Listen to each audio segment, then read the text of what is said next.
Hello everybody! Today we're going to be doing a healthy grocery store run at one of the most bargain, cheaper grocery stores in Los Angeles. Smart and Final is the one that we see all over the Los Angeles area. I just wanted to go in there and show you what a healthy grocery store run would look like and how much I spent. We're going to break all that down. I'm going to take you in the store and it's going to be a lot of fun.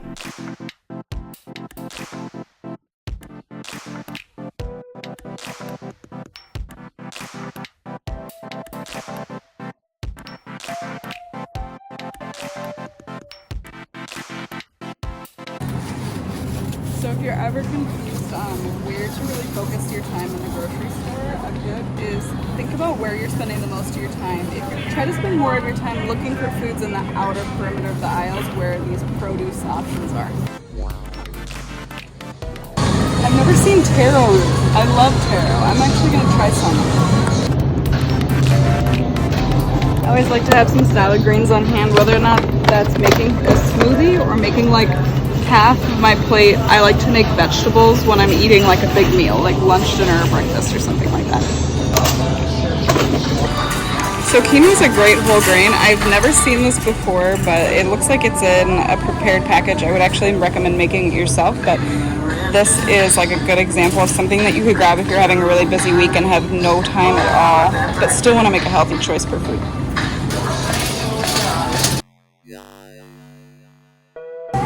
It's crazy how much food prices have risen. It's still a priority for me to get as many healthy foods as possible inside my diet. It translates into every single area of my life, like my productivity, my thinking, like how well I'm able to show up for every single thing that I do, that I know that this is the last area to sacrifice.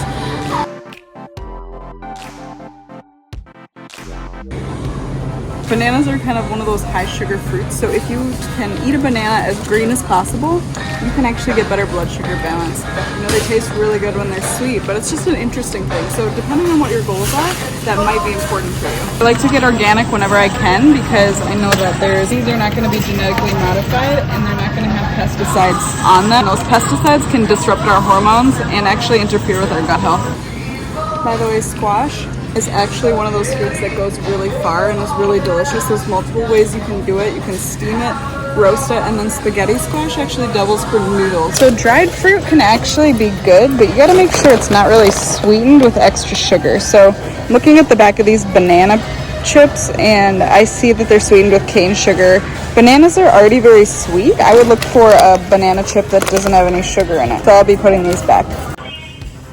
Okay, so I want to take a minute to just look at the back of this. Look how many ingredients are in the back of this dressing. We have canola oil, food starch, like all of these additives inside. This is why I make my own ranch dressing at home. And look here, the fat in here is 11 grams, 2 carbs, 1 sugar.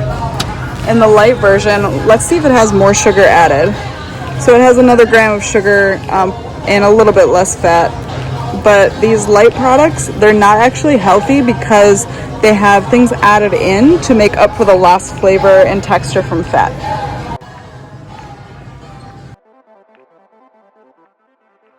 First ingredient in barbecue sauce is high fructose corn syrup.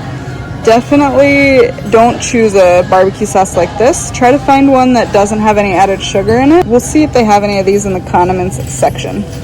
I'm just curious how much sugar is inside this yogurt drink.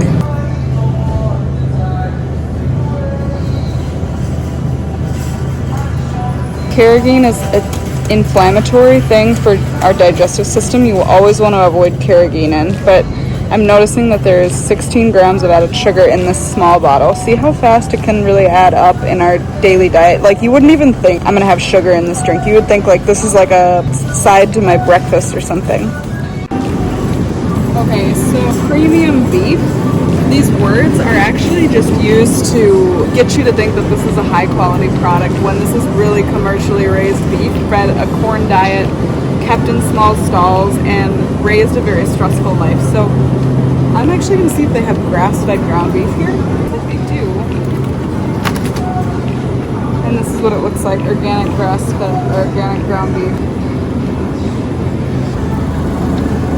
I'm going to use this to make a dressing for a radish dish that I'm going to make. I'm going to use this instead of like a lot of cheese. No? You're not amused.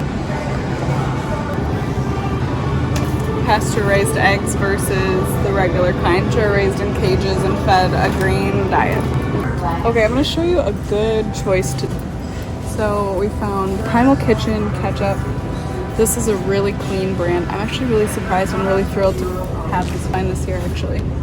Sauce, it actually is made with allulose versus regular sugar or corn syrup. So if you're shopping at Smart and Final, this is a good brand to find for barbecue.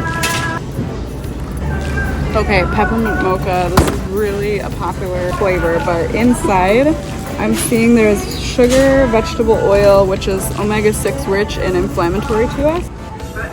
Okay, which one should I pick here? I'm actually going to zone straight in to the ones that say certified extra virgin. If it's certified extra virgin, that means it's real olive oil, because it can be organic and be mixed with other things. Right. Like this is organic, but there's no certified olive oil thing. Thing is, you don't know unless it actually goes through the process of certification. So it's better to just have peace of mind and know that you're not actually getting something inflammatory instead. A quick look at this section. We used to cook a lot with like vegetable oil and canola oil, which has been shown to be inflammatory because we consume it at too high of a ratio to the anti-inflammatory omega-3s. So don't cook in corn oil and vegetable oil. So is there anything healthy in the cereal aisle? That's the question. So we're going to take a look, and I actually know already that Bare Naked is probably one of the best granola brands out there if you're not going to make it yourself. They do whole grain oats, honey. There's a little bit of canola oil in there and some sugar, but I want to look for the ones that have the lowest amount of sugar in it. In fact, I don't actually see the one that I normally get.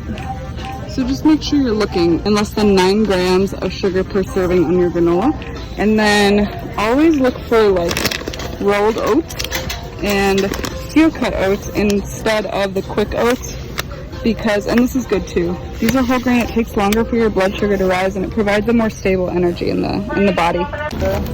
Okay, so how much did we spend? For all those groceries, 2 bags of groceries, quite a bit of vegetables, I spent $38. That's not too bad. Really good, actually. You would have gotten like 3 or 4 of these items in Whole Foods for that. Seriously. Yeah, that's totally true. I'm not even like exaggerating. I'm actually pleasantly surprised. Those are gonna last me probably 4 days. Yeah. Alright, I hope you enjoyed that. I certainly enjoyed shopping around the bargain grocery store. And I was really happy with how much we spent. And I think I expected that I would spend probably like $40 or $50 on that grocery run, because I'm thinking like produce, you know, dairy, things like that. I wasn't planning on buying any meat, which can quickly make the price higher. One of the ways that you can start saving money on groceries if you're looking to eat healthy but still want to save money is when you're looking for grains, look for bulk grains like bulk beans and bulk quinoa, even brown rice. Those things, make them in a large amount, like in the pressure cooker at the beginning of the week, and then reheat them or eat them with salads, like cold or something like that. Organic produce. When you're eating produce, it doesn't always have to be organic. The most important produce items to eat organic are the ones that you actually eat. And so let's say you're buying an orange. Maybe not as important to buy organic because you're peeling the skin off of that orange. In theory, less of pesticides, herbicides are making it inside fruit. And that's the reason why we would choose organic. One of the reasons, genetically modified. You know, it's not exactly the original DNA structure of that food. It's been genetically modified for, you know, mass production to help, you know, the economy or whatever the purpose was, to help support crops, make them more resilient against certain defects that the gene structure might have had over the years. I'm not saying that's all bad. I don't know every single little reason why they did that. I'm sure there's some good reasons. You know, that does come with some consequences. Sometimes those types of foods aren't tolerated as well for certain people. I want everything that's going in my body to be natural and in its most pure organic form, because I'm looking to keep a healthy gut. I'm looking to decrease stress at a cellular level, and this is something that I've just put into practice. Things like lettuce, berries, strawberries, we're gonna eat the skin on those, so I always get organic berries. But to me, I just remember like I'm taking and I'm making an investment in my health, and as I was kind of sharing with you in the video, food is gonna be the last thing, you know, kind of of compromise on when it comes to price, because that's going directly in my body. It's touching my gut. I want to make sure that it is totally possible to have an affordable, healthy grocery run. In this video, we went through on how to do it at Smart and Final. Comment below which grocery store you want me to tour next. Let me know what you thought about this, if you liked it, if you felt like I missed anything. I want to hear from you. All right, and then like and subscribe to support the channel so I can keep making videos, and I will see you in the next one. Bye.